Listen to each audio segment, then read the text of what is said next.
Hermanos, los invito a abrir sus Biblias en el Salmo 22. Salmo 22. Este es un reconocido salmo mesiánico, escrito unos 1000 años antes del nacimiento de Cristo, en el cual David describe proféticamente no solo los padecimientos del Mesías en la cruz del Calvario, sino también algunos de sus pensamientos más íntimos durante la crucifixión. Este salmo, como es sabido de muchos aquí, comienza con esas conocidas palabras del Señor Jesucristo: Dios mío, ¿por qué me has desamparado? Para luego pasar a describir con asombrosos detalles algunas de las circunstancias que rodearon la muerte del Señor. La burla y el escarnio de los que estaban al pie de la cruz, versículos 6 al 8. Sus padecimientos físicos y su sed, versículos 14 y 15. Sus manos y pies horadados, versículo 16. El hecho de que habrían de repartirse sus vestidos, versículo 18. Pero a partir del versículo 22, el tono del salmo cambia drásticamente. En vez de concluir con una nota de derrota, el salmo concluye más bien con una nota de victoria, dando a entender que la muerte del Mesías en la cruz no habría de ser el final de la historia. Salmo 22, versículo 22. Anunciaré tu nombre a mis hermanos. En medio de la congregación te alabaré. Los que teméis a Jehová, alabadle. Glorificadle toda descendencia de Jacob y temedle vosotros descendencia toda de Israel. Versículo 25. De ti será mi alabanza en la gran congregación. Mis votos pagaré delante de los que le temen. Comerán los humildes y serán saciados. Alabarán a Jehová los que le buscan. Vivirá vuestro corazón para siempre. Versículo 29. Comerán y adorarán todos los poderosos de la tierra. Se postrarán delante de él todos los que descienden al polvo. Aún el que no puede conservar la vida a su propia alma. La posteridad le servirá. Esto será contado de Jehová hasta la postrera generación. Vendrán y anunciarán su justicia. A pueblo no nacido aún anunciarán que él hizo esto.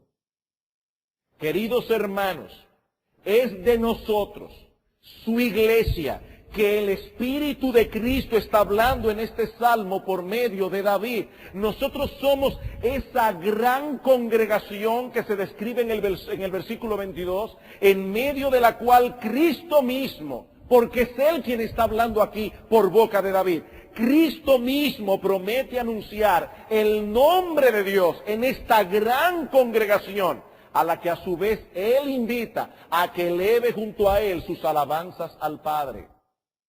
Noten, hermanos, cómo el autor de los Hebreos aplica estas palabras del Salmo 22 al pueblo de Dios en el nuevo pacto. Hebreos capítulo 2. Libro de Hebreos capítulo 2. Vamos a leer el versículo 10. Dice: porque convenía aquel por cuya causa son todas las cosas y por quien todas las cosas subsisten, que habiendo de llevar muchos hijos a la gloria, perfeccionase por aflicciones al autor de la salvación de ellos. Porque el que santifica y los que son santificados, es decir, Cristo y nosotros, de uno son todos, del Padre. Por lo cual Él, Cristo, nuestro Señor, no se avergüenza de llamarlos hermanos. Cristo no se avergüenza de llamarnos a ti y a mí hermanos. Y para probar su punto, ¿cuál es el salmo? ¿Cuál es el texto que el autor de Hebreos cita? El Salmo 22. Anunciaré a mis hermanos tu nombre, en medio de la congregación te alabaré. El texto literalmente dice: en medio de la iglesia te cantaré himnos de alabanza. Amados hermanos, el Señor Jesucristo no solo prometió hacerse presente cuando 2 o 3 se congregan en su nombre, Mateo capítulo 18, versículo 20, sino que habitando en nosotros por su Espíritu, Él no solo nos revela al Padre, eso es lo que significa anunciaré tu nombre. Cristo le está diciendo al Padre, yo anunciaré tu nombre delante de mis hermanos. Él por su Espíritu nos revela al Padre, sino que también junto a nosotros Él eleva sus alabanzas a Dios. Te alabaré en la gran congregación. Y de inmediato invita en el Salmo 23, a los que temen a Dios, vengan y alaben conmigo. Edmund Clowney dice al respecto, por la presencia de su Espíritu, el Señor mismo está presente en su congregación mientras adoramos. En la congregación Jesús canta las alabanzas del Padre. En la congregación Jesús, que está presente, canta las alabanzas del Padre. Y más adelante añade este autor, en el Espíritu nosotros adoramos en el cielo, en la gran asamblea donde Jesús está. ¿No es esa la enseñanza de Hebreos capítulo 12, versículo 18 en adelante? No os habéis acercado al monte que se podía palpar. No os habéis acercado al sonido de la bocina, al sonido de la trompeta, sino que os habéis acercado a Jerusalén la celestial, a la compañía de millares de ángeles, al Espíritu de los justos hechos perfectos, a Jesús el mediador del nuevo pacto y a su sangre que habla mejor que la de Abel. Hermanos, esa es la enseñanza. Nosotros adoramos en el cielo cuando estamos aquí. ¿Saben por qué? Porque nosotros estamos unidos a Jesús. ¿Y dónde está Jesús? Jesús está en el cielo. Pues de la misma manera, dice este autor, en el Espíritu, Jesús adora en la tierra, en la congregación donde nosotros estamos. Mis amados hermanos, cuando participamos del culto de adoración, nosotros tenemos que elevarnos por encima de las realidades físicas que nuestros ojos ven, a las realidades espirituales que solo podemos contemplar con los ojos de la fe. El Señor Jesucristo está en medio nuestro cuando nos congregamos en su nombre. Él nos mueve por su Espíritu a cantar nuestras alabanzas y Él se une junto a nosotros cuando alabamos. Es por eso que Pablo dice en los textos que consideramos el domingo pasado, Efesios 5:19, Colosenses capítulo 3, versículo 16, que el hombre lleno del Espíritu de Cristo y lleno de la palabra de Cristo lo evidencia cantando. El mismo Cristo que mora en nosotros por su Espíritu no solo nos mueve a cantar, sino que también se une a nosotros en nuestros cantos cuando de corazón elevamos nuestras alabanzas a Dios. Comentando acerca de ese texto de Hebreos 2 que citamos hace un momento, Juan Calvino dice, tan pronto como Dios se da a conocer a nosotros, sus infinitas alabanzas conmueven nuestros corazones y deleitan nuestros oídos. Y al mismo tiempo Cristo nos anima con su propio ejemplo a celebrar esas alabanzas públicamente, con el fin de que sean escuchadas por tantos como sea posible. Y luego continúa diciendo Calvino, cuando escuchamos que Cristo dirige nuestros cantos y que es Él quien inspira nuestros himnos, contamos con un poderoso incentivo que nos anima a rendir alabanzas más fervientes. He ahí, mis amados hermanos, la razón por la cual cantamos en nuestros cultos de adoración. No cantamos por una mera tradición evangélica, ni por un asunto de preferencia personal, como vimos en el sermón anterior. Cantamos porque Dios quiere que le cantemos, porque Él se deleita cuando su pueblo responde con fe a la verdad revelada que su Espíritu nos hace entender y nos hace creer en esa dimensión de adoración que solo el canto puede expresar apropiadamente. Como nosotros veíamos el domingo pasado, el canto es un vehículo a través del cual podemos manifestar una dimensión de nuestro amor y de nuestra confianza en Dios, que difícilmente puede ser expresada con la misma intensidad a través de la prosa o del lenguaje ordinario. John MacArthur dice al respecto, la vida llena del Espíritu produce música. Y él no está hablando en el contexto de que un hombre lleno del Espíritu necesariamente tiene que tocar algún instrumento musical. La música de la que él está hablando aquí es la que emana de nuestro corazón a través de nuestra voz. El hombre lleno del Espíritu canta, bien sea que tenga buena voz, dice él, o que no pueda memorizar una tonada. El cristiano lleno del Espíritu es un cristiano que canta. No existe un mayor indicio de una vida satisfecha, de un alma contenta y un corazón alegre que la expresión del canto.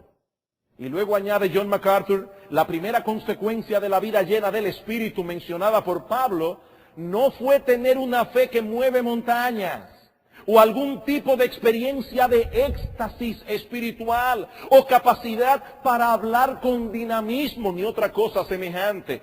Fue simplemente tener un corazón que canta.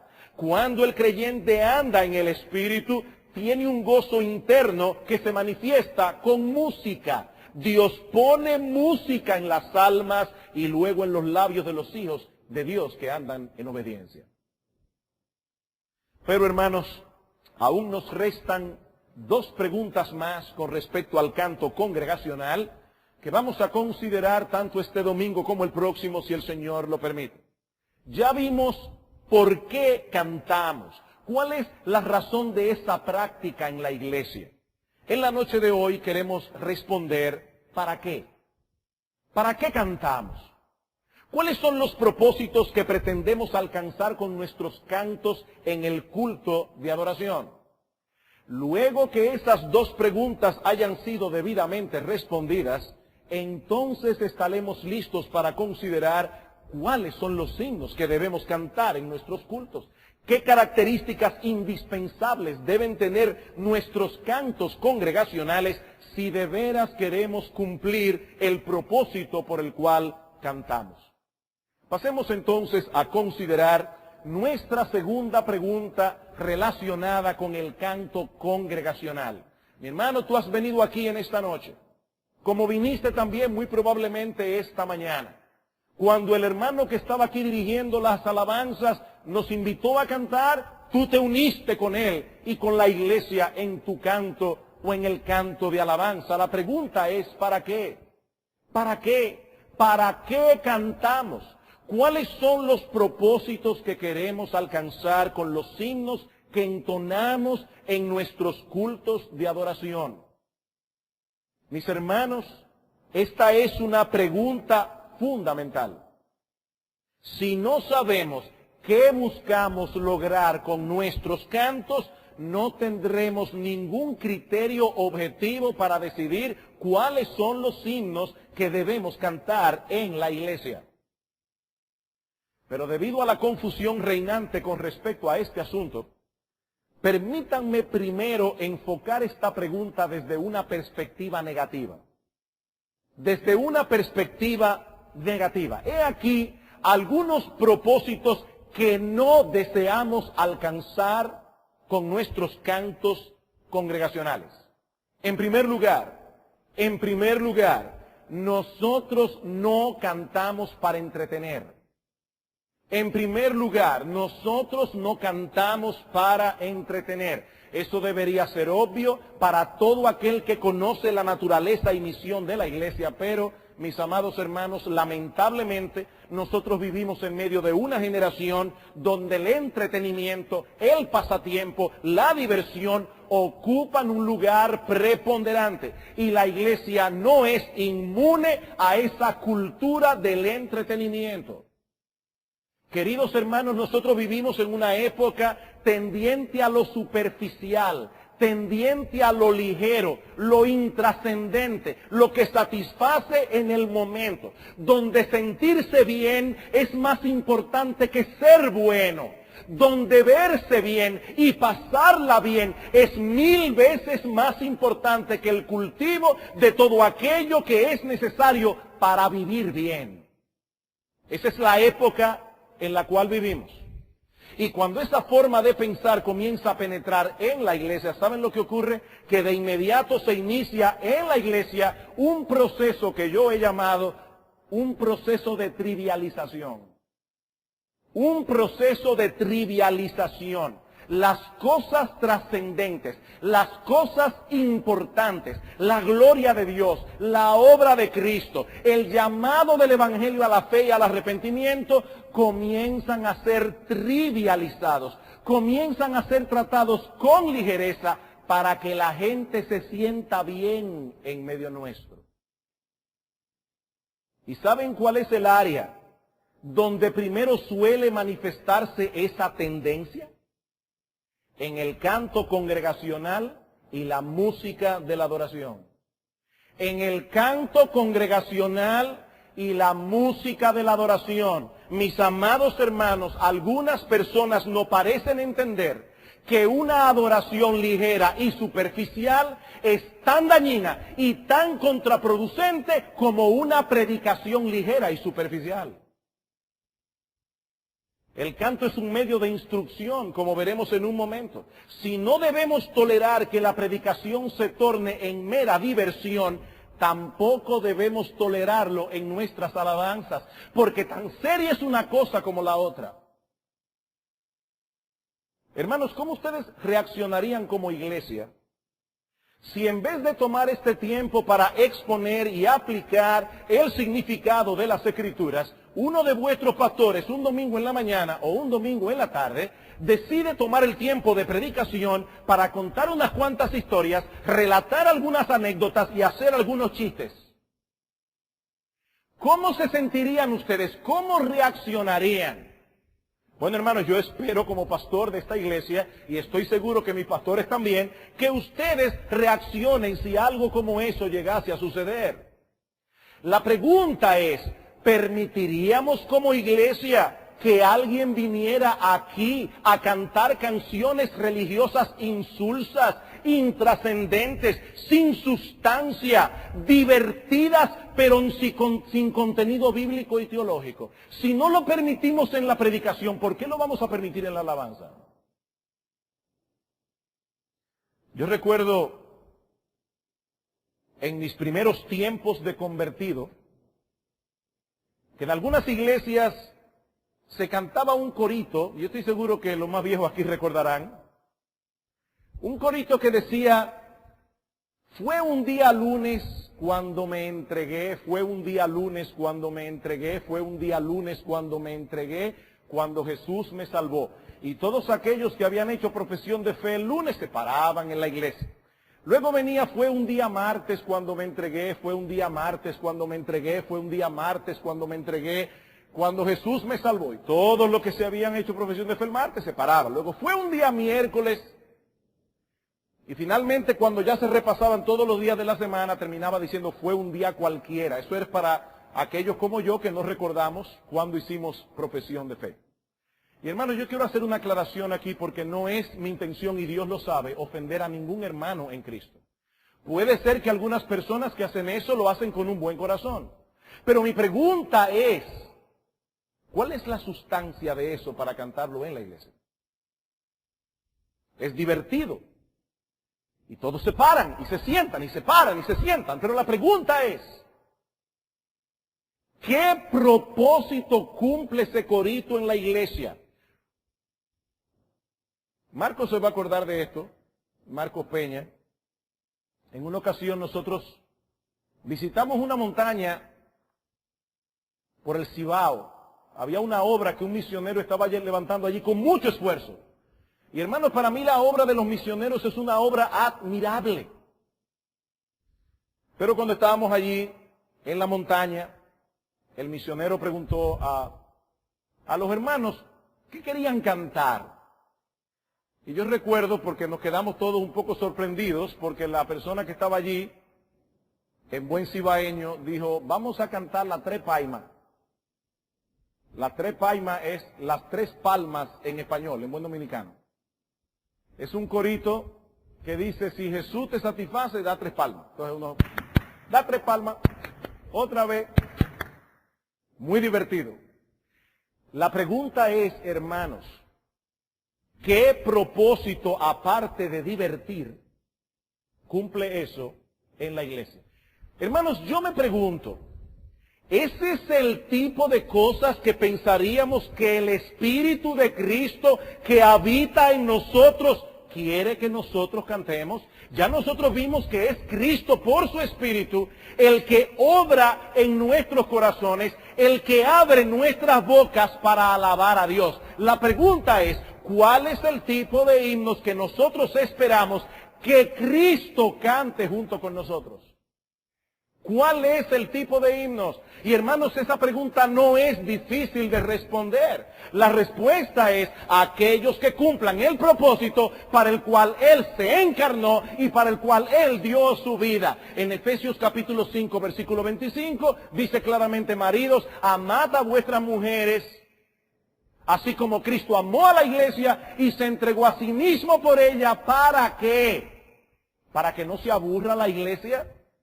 ¿Para que se diviertan en los cultos congregacionales? No, para santificarla, habiéndola purificado por el lavamiento del agua, por la palabra. Aunque debo hacer una aclaración aquí. Y es que lo que se opone a la cultura del entretenimiento no es la cultura del aburrimiento. Lo que se opone a la cultura del entretenimiento no es la cultura del aburrimiento, es la cultura de la trascendencia. Que nadie piense que estamos abogando por un culto pesado y aburrido. No, mis hermanos, ningún aspecto de la adoración debería ser un somnífero, pero tampoco están supuestos a ser meros pasatiempos. Ni la predicación, ni la oración, ni la lectura de la palabra, ni los cantos de alabanza. Queridos hermanos, nosotros no venimos a la iglesia a divertirnos y entretenernos un rato, sino para tener comunión con el Dios que hizo los cielos y la tierra, para encontrarnos con Cristo nuestro Salvador, para contemplar su gloria, para escuchar su palabra, para renovar nuestro compromiso de someternos a su voluntad y exhortar a otros en amor a hacer lo mismo. Y ninguna de esas cosas pueden ser tornadas en mero pasatiempo.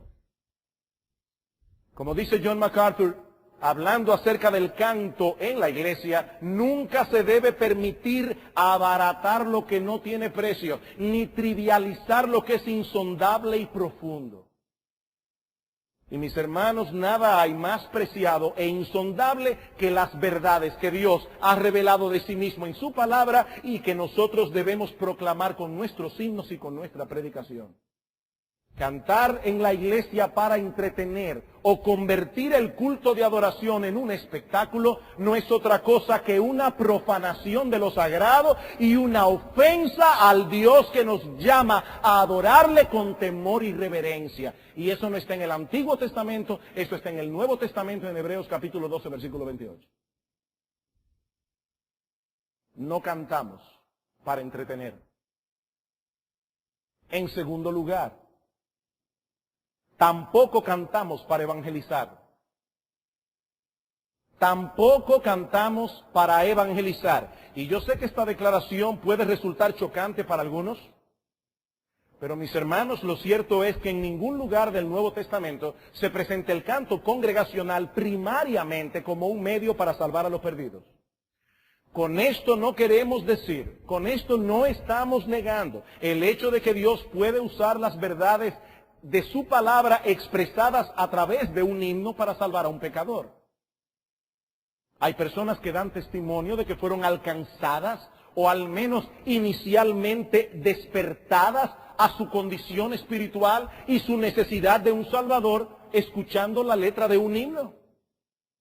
Pero eso no elimina la realidad de que el canto congregacional no tiene como propósito específico venir a ser un vehículo evangelístico. Tanto en Efesios 5:19 como en Colosenses 3:16, Pablo dice que los creyentes se enseñan y exhortan unos a otros mientras cantan al Señor.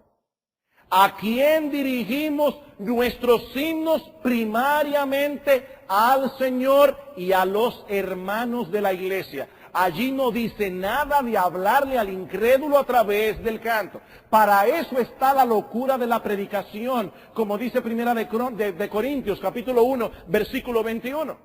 Si el Espíritu Santo quiere, Él puede usar esas verdades cantadas para obrar en el corazón de un pecador. Pero mis hermanos, el canto congregacional no va dirigido a ellos primariamente. Y cuando esa verdad elemental es pasada por alto, ¿saben qué es lo próximo que suele suceder? Que la letra y la música de los himnos comienzan a ser adaptadas para que sean más potables al gusto y la mentalidad del hombre incrédulo, a la vez que se comienzan a tomar prestados algunos estilos que el mundo usa. Ese es el argumento que muchos dan hoy día para el uso de cierto tipo de música en la iglesia. Mira, si nosotros queremos alcanzar a los perdidos, tenemos que hablarles en el lenguaje al que ellos están acostumbrados. Lo que ellos escuchan es merengue.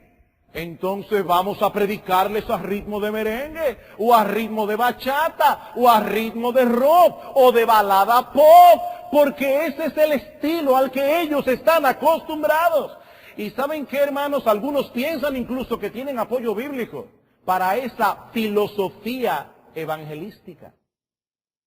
Vayamos por un momento a 1 Corintios capítulo 9. 1 Corintios capítulo 9. Este es uno de los textos clave para aquellos que abogan por el uso de ciertos ritmos y estilos musicales contemporáneos en la iglesia.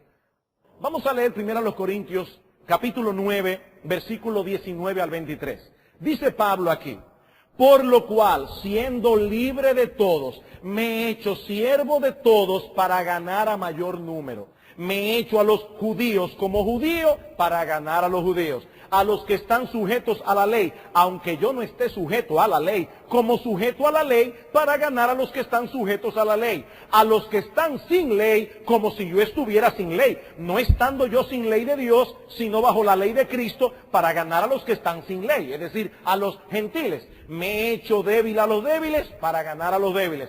A todos me he hecho de todo para que de todos modos salve alguno. Y esto hago por causa del Evangelio, para hacerme copartícipe de él. Hay que hacerse judío para ganar al judío.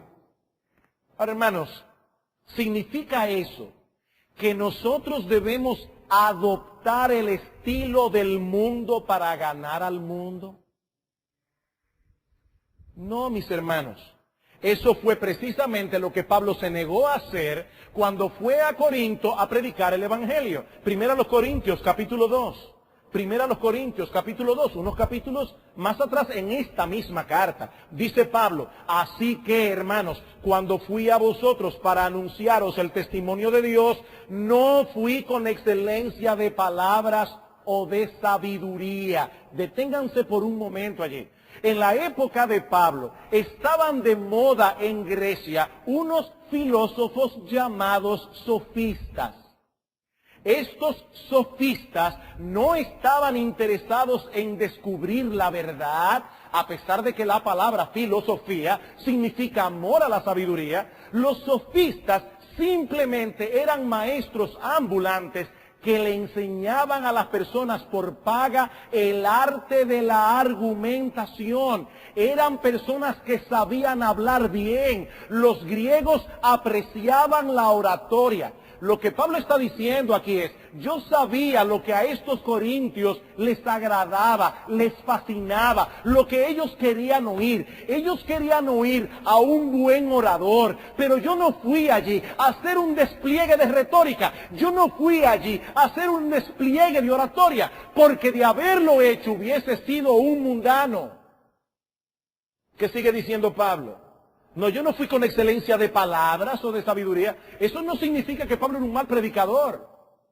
Lo que Pablo está diciendo es: yo no fui a Corinto haciendo de la oratoria un fin en sí mismo, Sigue diciendo él, pues me propuse no saber entre vosotros cosa alguna, sino a Jesucristo y a este crucificado. Y estuve entre vosotros con debilidad y mucho temor y temblor, y ni mi palabra, ni mi predicación fue con palabras persuasivas de humana sabiduría, sino con demostración del Espíritu y de poder, para que vuestra fe esté fundada no en la sabiduría de los hombres, sino en el poder de Dios. No, hermanos, el apóstol Pablo no era un pragmático. El apóstol Pablo no nos está diciendo en 1 Corintios capítulo 9, tenemos que hacernos mundanos para ganarnos a la gente del mundo. Como dice Spurgeon en cierta ocasión, no debemos usar la pólvora de Dios en los cañones del diablo. Eso no es lo que Pablo nos está diciendo allí. ¿Qué significa entonces la enseñanza de Pablo en 1 Corintios 9? Hermanos, esto no es más que una aplicación más amplia del tema que Pablo trató en el capítulo 8 y que luego seguirá tratando en el capítulo 10 acerca de la libertad cristiana. Capítulo 10, versículo 31. Si pues coméis o bebéis o hacéis otra cosa, hacedlo todo para la gloria de Dios. No seáis tropiezo ni a judíos, ni a gentiles, ni a la iglesia de Dios, como también yo, en todas las cosas, agrado a todos, no procurando mi propio beneficio, sino el de muchos, para que sean salvos. Todo me es lícito, dice Pablo, pero yo no voy a hacer nada que pueda ser de tropiezo, ni al judío, ni al gentil, ni a la iglesia de Dios. La recomendación de Pablo no es que nos comportemos como la gente del mundo para ganar al mundo. Lo que él recomienda es que hagamos todo lo contrario, que restringamos nuestra libertad en aquellas cosas que puedan serle de tropiezo a otros para que ellos escuchen el evangelio sin prejuicio. Es todo lo opuesto a lo que muchos están diciendo hoy a la luz de ese pasaje. Es que restringamos nuestra libertad. Cuando Pablo estaba entre los judíos, él restringía su libertad de comer carne de puerco. Aunque él sabía que del Señor es la tierra y su plenitud, que todos los alimentos eran limpios, él sabía que nosotros podemos comer de todo sin tener problema de conciencia. El apóstol Pablo sabía que de sentarse en un lugar con un plato de cerdo, en el plato allí iba a ser un tropiezo para el judío incrédulo, iba a cerrar sus oídos al evangelio. Y Pablo dice, yo me hago judío para ganarme al judío, yo no le voy a poner un tropiezo innecesario. Ahora, cuando yo estoy delante de los gentiles, yo echo a un lado esas leyes dietéticas porque al gentil eso no le importa. Entonces, actúo con ellos como si yo no tuviera ley ceremonial. Por eso es que él dice entre paréntesis, no estando yo sin ley, sino bajo la ley de Cristo. No es que yo soy un inmoral. Es que en aquellas cosas dietéticas y ceremoniales que los judíos guardaban, ya cuando yo estoy delante del mundo gentil, yo no le doy mucha mente. Un pedazo de carne no era tan importante como para anular su testimonio delante del judío incrédulo.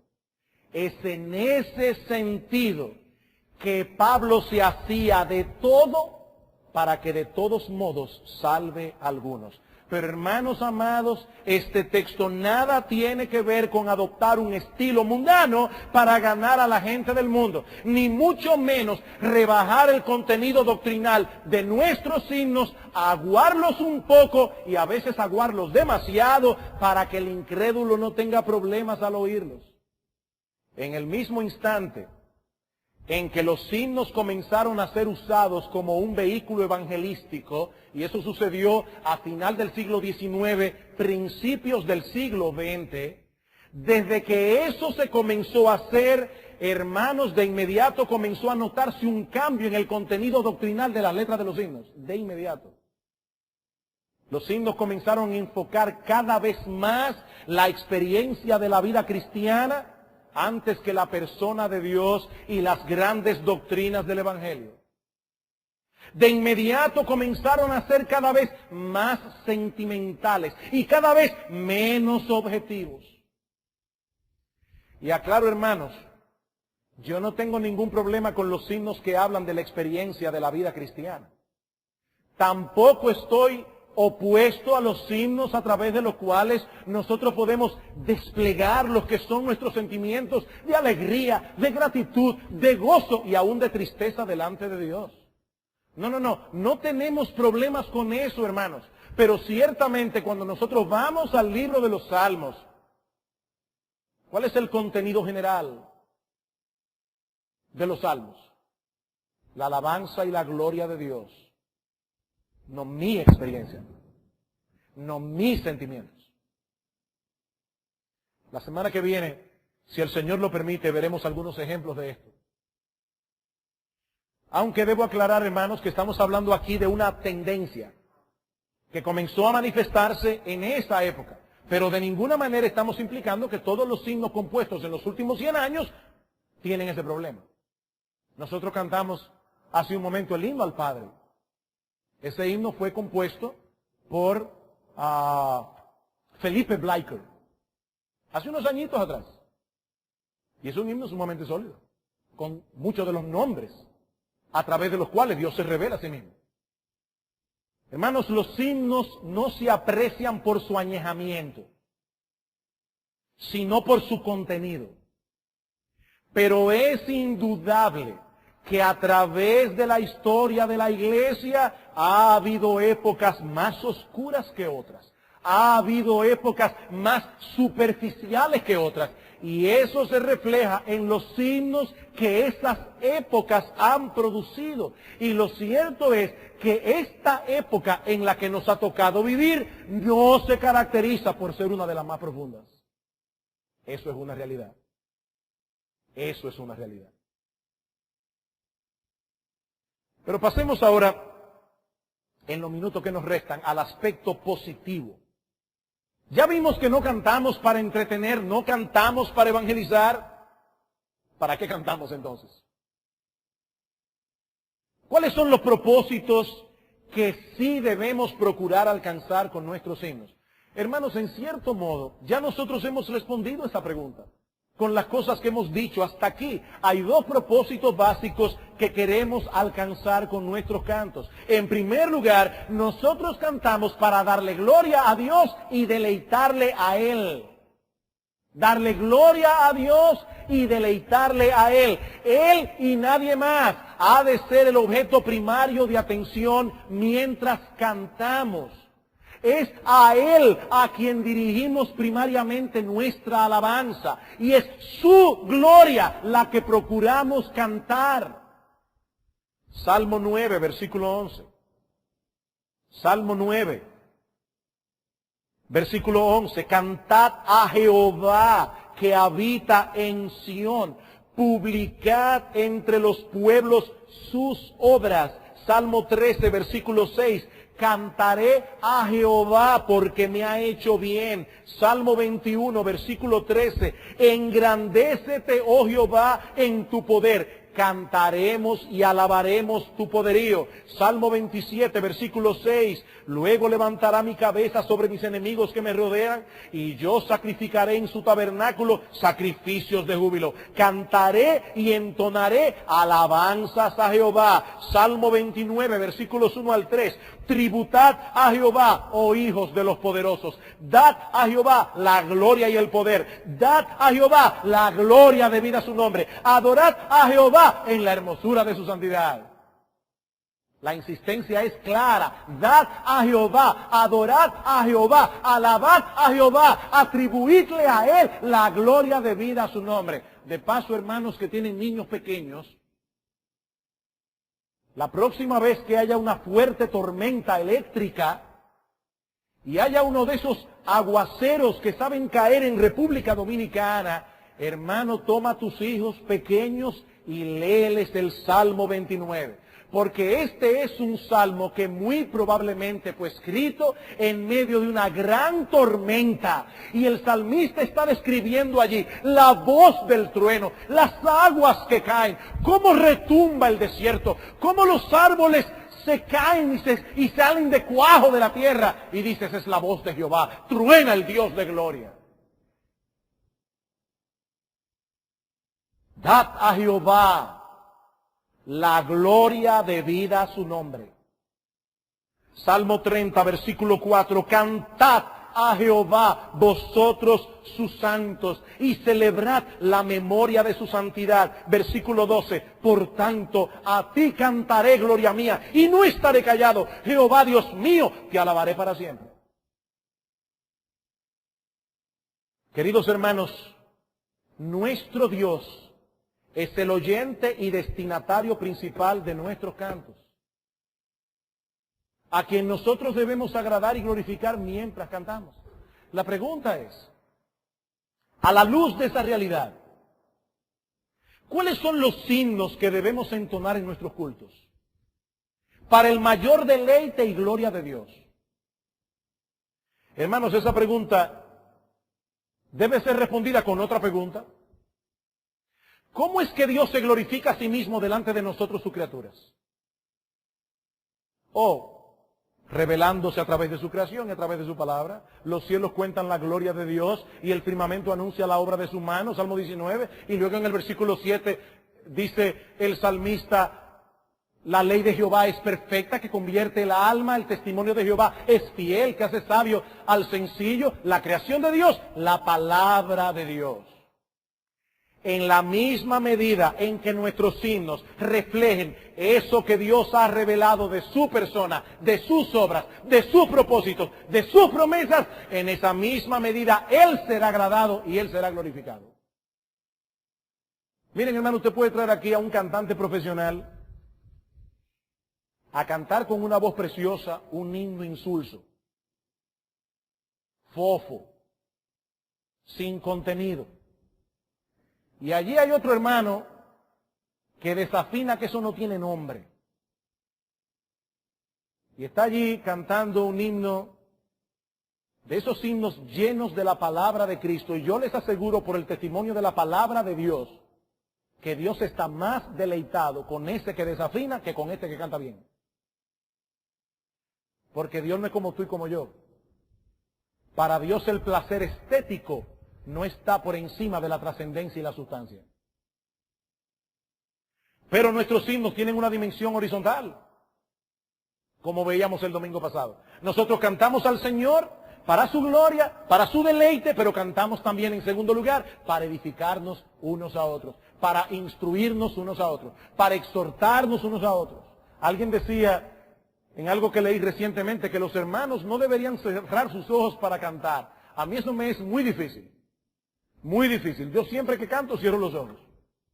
Pero yo entendí lo que está detrás de eso. Él no estaba dando una ley, no estaba dando una regla. Lo que él quería hacernos consciente es que cuando nosotros cantamos en la iglesia, estamos hablando entre nosotros. Nos estamos exhortando, nos estamos diciendo algo acerca de Dios. Para edificarnos, para enseñarnos. Hablando entre vosotros con salmos, con himnos y cánticos espirituales, cantando y alabando al Señor en vuestros corazones. La palabra de Cristo more en abundancia en vosotros, enseñándoos y exhortándoos unos a otros en toda sabiduría, con salmos, con himnos y cánticos espirituales, cantando con gracia al Señor en vuestros corazones. Al Señor, unos a otros. Hermanos, estos dos propósitos están tan interconectados que no podemos concebir uno sin el otro. Cuando Dios es debidamente exaltado y su palabra es proclamada, entonces los creyentes son edificados. La edificación no es otra cosa que el crecimiento en gracia. Y ese crecimiento espiritual solo es posible en la medida en que nosotros crecemos en nuestro entendimiento de quién es Dios, en nuestro entendimiento de sus tratos para con nosotros, y eso a su vez nos prepara para una adoración más profunda y más deleitosa. Podemos describir ese proceso como una especie de espiral ascendente. Edificación, crecimiento espiritual, una adoración más profunda, más edificación, mayor crecimiento espiritual, una adoración todavía más profunda, y así sucesivamente. Por eso es que Pablo insiste en 1 Corintios capítulo 14, versículo 13 al 17, que nosotros debemos orar y cantar con nuestro entendimiento. Orar y cantar con nuestro entendimiento. El pastor Salvador decía hace un momento cuando estaba dirigiendo los himnos de alabanza, no apaguen la mente, no la pongan en neutro. Porque cantar alabanzas a Dios exige un gran esfuerzo. Un gran esfuerzo mental. Eso lo veremos el domingo próximo. Los himnos que cumplen mejor este propósito son aquellos que poseen una letra más rica en verdades bíblicas y una melodía que sirva de vehículo apropiado para esas verdades que están siendo proclamadas a través del canto. Por eso es que decíamos en un sermón anterior que nosotros debemos cantar la palabra. Debemos cantar la palabra. Debemos cantar la verdad de Dios revelada en las Escrituras. ¿Por qué? Porque es la verdad la que santifica. Padre, santifícalos en tu verdad. Tu palabra es verdad. Debemos cantarnos para edificarnos unos a otros. Cantemos la palabra entonces. Cantemos la palabra. Si vamos a ceñirnos a la adoración diseñada por Dios y requerida por Dios, entonces, mis amados hermanos, debemos enseñarnos y exhortarnos unos a otros en toda sabiduría a través de salmos, himnos y cánticos espirituales en los que abunde la palabra de Dios. Nosotros debemos decir, como el salmista en el Salmo 119, profieran mis labios alabanzas, pues tú me enseñas tus estatutos. Que cante mi lengua tu palabra, porque todos tus mandamientos son justicia. Anhelo tu salvación, Señor, y tu ley es mi deleite. Viva mi alma para alabarte y que tus ordenanzas me ayuden. ¿Qué vamos a cantar? La palabra de Dios. Hermanos, 3 aplicaciones breves para concluir. En primer lugar, es evidente por lo que hemos visto hoy que no todos los himnos son apropiados para el culto público. Hermanos que dirigen himnos, yo incluido, es algo bien serio cuando nosotros tenemos que planificar delante de Dios los himnos que vamos a cantar. Es algo bien serio, así como es serio predicar la palabra de Dios. Hermanos, esto es algo que no podemos hacer con ligereza. Nosotros no podemos montarnos sin pensar en el tren del evangelicalismo moderno. No, nosotros tenemos que considerar seriamente qué es lo que nosotros vamos a cantar en los cultos de adoración, de manera que nuestro Dios sea glorificado y que los hermanos sean edificados. En segundo lugar, es evidente por las cosas que hemos dicho, que debemos prepararnos adecuadamente para poder alabar como es debido. Debemos prepararnos adecuadamente. Hermanos, nuestra mente juega un papel muy importante en el momento en que estamos cantando. Si nosotros vamos a darle a Dios la gloria debida a su nombre, nosotros tenemos que estar contemplando la gloria de Dios. Y eso no ocurre de la noche a la mañana. Eso no ocurre cuando a las 10:30 de la mañana nosotros estamos allí en la puerta hablando con alguien. Sí, pues tú sabes, vamos a cambiar de canal ahora. No, hermanos. No, hermanos, eso no ocurre así. Eso no ocurre así. El alma tiene que ser preparada debidamente para poder darle a Dios la gloria debida a su nombre. Y finalmente, hermanos, nosotros hemos estado hablando aquí del canto congregacional, porque en esta serie de sermones estamos tratando el tema de la adoración y la alabanza a Dios en el culto público. Pero mis hermanos, de ninguna manera yo quiero dar la impresión de que el culto público es el único lugar donde los cristianos deben cantar. De hecho, nadie puede alabar apropiadamente a Dios si no es un adorador durante toda la semana. ¿Qué dice el Salmo 34? Versículo 1, bendeciré a Jehová en todo tiempo. Su alabanza estará de continuo en mi boca. Recientemente alguien me preguntaba, pastor, ¿hay algún cantante evangélico o grupo que usted pueda recomendar para oír? ¿Qué pregunta más difícil? Yo no le voy a decir lo que yo le respondí, pero una cosa sí le dije a esta persona, mira, yo no sé qué recomendarte, pero la Biblia no dice que el cristiano lleno del Espíritu oye CDs. La Biblia dice que el cristiano lleno del Espíritu canta. No estoy opuesto a los CDs. Lo que estoy diciendo, hermanos, es que nosotros, la generación que ha crecido con la televisión, con casetes, con CDs, nos hemos vuelto personas muy pasivas. Yo me pregunto, ¿qué hacían los cristianos cuando no había reproductoras de casetes? Cuando no había reproductoras de CDs, cuando no había reproductoras de videos, de DVDs. ¿Qué hacían los cristianos? ¿Saben qué hacían? Cantaban. Cantaban. Y yo estoy completamente seguro que algunos desafinaban mucho, porque no todos los cristianos cantan bien. Pero hermanos amados,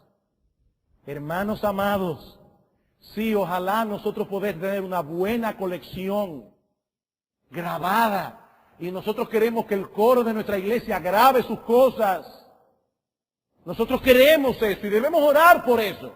Y animar a nuestros hermanos del coro y a los hermanos que cantan aquí. No estamos en contra de eso. Pero mi hermano, nunca sustituyas tus alabanzas a Dios por alabanzas empaquetadas. Porque Dios a ti te ha hecho bien. Usa tu boca para alabarle. Usa tu boca para alabarle. Que Dios oirá tus himnos y se agradará. Y tu alma será edificada, aunque nadie te aguante cantando. Cantemos, hermanos, las alabanzas de nuestro Dios, porque en los íntegros es hermosa su alabanza.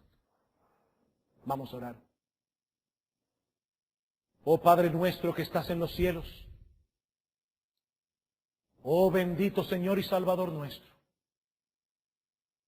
ciertamente nosotros tenemos motivos para alabarte todo el día.